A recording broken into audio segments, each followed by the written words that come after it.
नमस्कार दोस्तों, मैं देवेंद्र चौहान सुनांचल न्यूज़ में एक बार फिर से आप सभी का स्वागत करता हूं। और आज हम जो चर्चा करेंगे वो मुख्यतः कांग्रेस पर चर्चा करेंगे और मुख्य तौर पर कांग्रेस की लोकसभा की वो 2 सीटों पर चर्चा करेंगे जिस पर कांग्रेस खानदानी जिसको सीट समझती आई थी। और आप जानते ही हैं कि वो मुख्यतः 2 सीटें हैं, रायबरेली और अमेठी। नरेंद्र मोदी और बीजेपी सरकार ने एक बिगुल फूंका,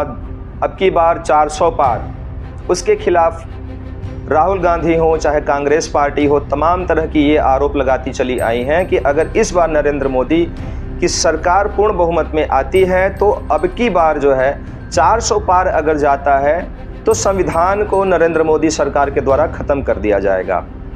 ये मुख्य एजेंडा रहा है अब तक कांग्रेस का या अन्य विपक्षी पार्टियों का। जैसा कि विपक्षी पार्टियां हमलावर होती चली आई हैं बीजेपी के इस नारे के बाद।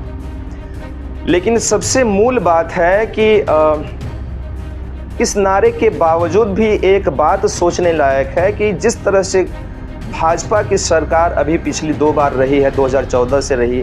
2014 से 2019 तक, 2019 से लेके अब तक जैसा भाजपा की सरकार वर्तमान में है भी, नरेंद्र मोदी प्रधानमंत्री हैं और उन्होंने जिस तरह से कड़े कड़े कदम उठाए हैं अपने शासनकाल के दौरान, अपने प्रधानमंत्री होने के दौरान, जिसमें नोटबंदी हो गया, जीएसटी हो गया, तमाम तरह के इस तरह के मुद्दे हैं, इस तरह की तमाम चीज़ें हैं जिसको उन्होंने लागू किया, पूर्ण रूप से लागू किया और बहुत कठोर तौर पे लागू किया और उनको जन समर्थन भी मिला,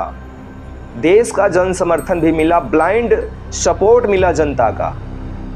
तो सोचने वाली बात है कांग्रेस के इस मुद्दे पर, जिस तरह से कांग्रेस परेशान हो रही है या यूं कह लीजिए कि कांग्रेस डर रही है। भाजपा के 400 पार के नारे के बाद कांग्रेस डर गई है कि अगर ये 400 पार का नारा अगर भारत में गूंज जाता है और लोगों के दिमाग में चला जाता है तो अब की बार फिर जो है वो मोदी सरकार बननी तय है। तो मोदी सरकार के इस नारे को दूसरी तरफ या यूं कह लीजिए कि इसको नकारात्मकता की तरफ कैसे बढ़ाया जा सकता है, इसलिए हमेशा जो है विपक्षी पार्टियां वो ये कहती आई हैं कि अगर नरेंद्र मोदी की सरकार अब की बार बनती है तो संविधान खतरे में चला जाएगा। बहरहाल एक ये मुख्य बिंदु है। दूसरा मुख्य बिंदु है कि क्या राहुल गांधी हो चाहे विपक्ष की अन्य पार्टियां रही हो या कांग्रेस रही हो, अब की बार क्या वो डर का जो माहौल है विपक्षी पार्टियों में वो देखने को मिल रहा है। 400 पार का जो नारा नरेंद्र मोदी ने दिया वो कहीं ना कहीं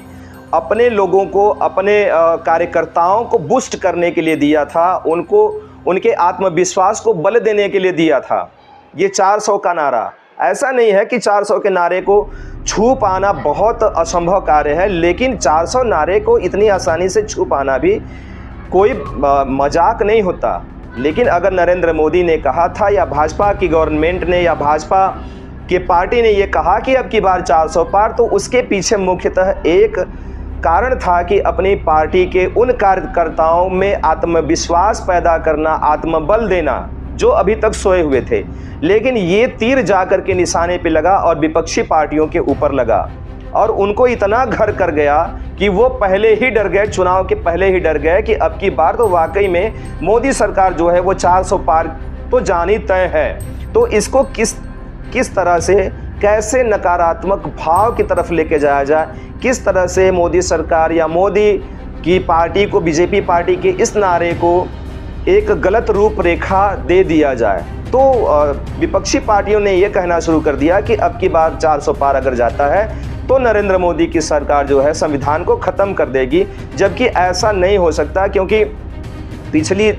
10 सालों से ये देखने को मिल रहा है कि जिस तरह से मोदी सरकार रही है और मोदी सरकार ने बड़े बड़े कड़े कड़े कानून बनाए हैं और कड़ा कड़ा निर्णय लिया है, उसके बावजूद भी अगर वो चाहे संविधान ही ख़त्म करना चाहे तो संविधान में न जाने तो कितनी बार अमेंडमेंट हो चुका है।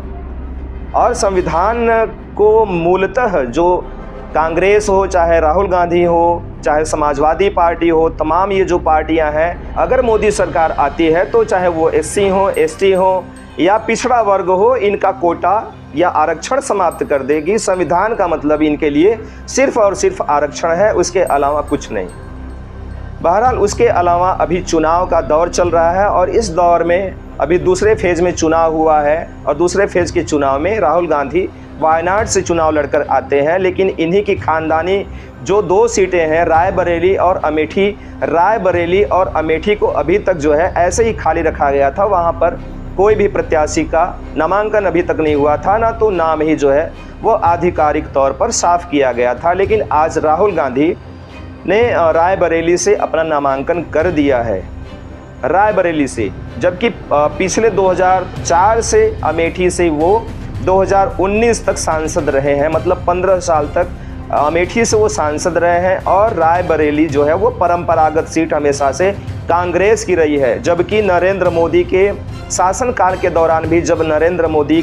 की हवा थी 2014 में, पहली बार उस टाइम भी सोनिया गांधी रायबरेली से चुनाव लड़ती हैं और वहां से जीत जाती हैं। 2019 में भी सोनिया गांधी चुनाव लड़ती हैं और वहां से जीत जाती हैं। इसके बावजूद भी आज तक उनको वहां से कोई प्रत्याशी नहीं मिल रहा था। और अगर अमेठी की बात किया जाए तो अमेठी से 2004 से राहुल गांधी वहां से सांसद रहे हैं, जबकि स्मृति ईरानी आती हैं और ताल ठोकती हैं वहां पर 2014 में। उसके बावजूद भी, मोदी लहर होने के बावजूद भी स्मृति ईरानी वहां से हार जाती हैं और लगभग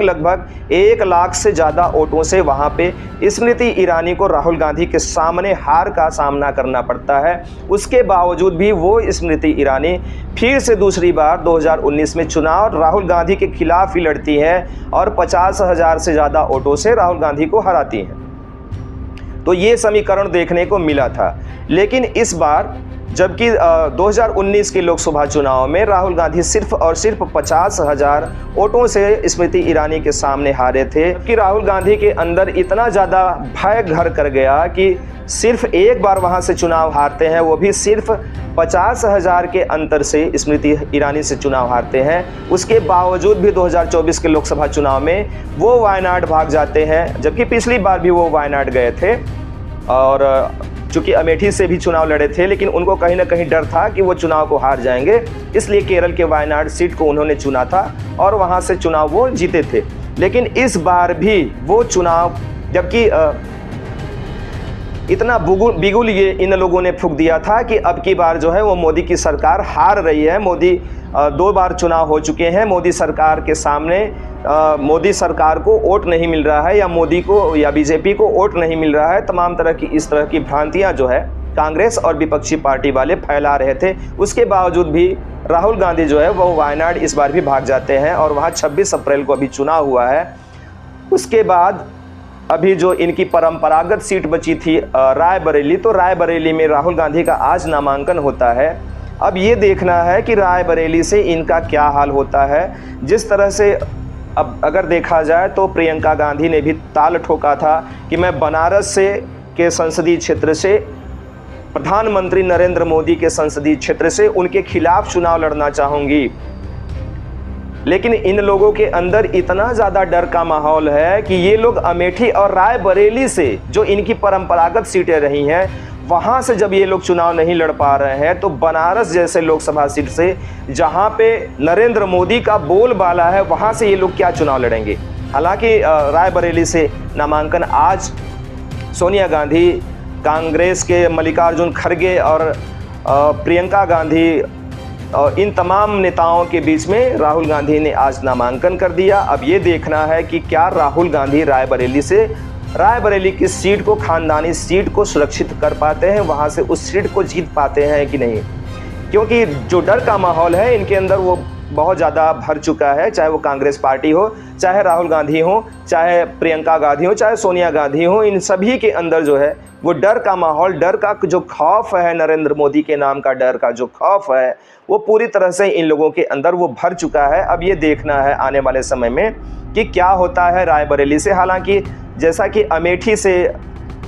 देखने को मिला है, तो अमेठी पे इन लोगों ने किशोरी लाल शर्मा को वहाँ पर उम्मीदवार बना दिया है, प्रत्याशी बना दिया है, जबकि किशोरी लाल शर्मा को खुद ही नहीं पता था कि वो वहाँ के प्रत्याशी बन चुके हैं। तो इस तरह से किशोरी लाल शर्मा को वहाँ का प्रत्याशी बना दिया गया,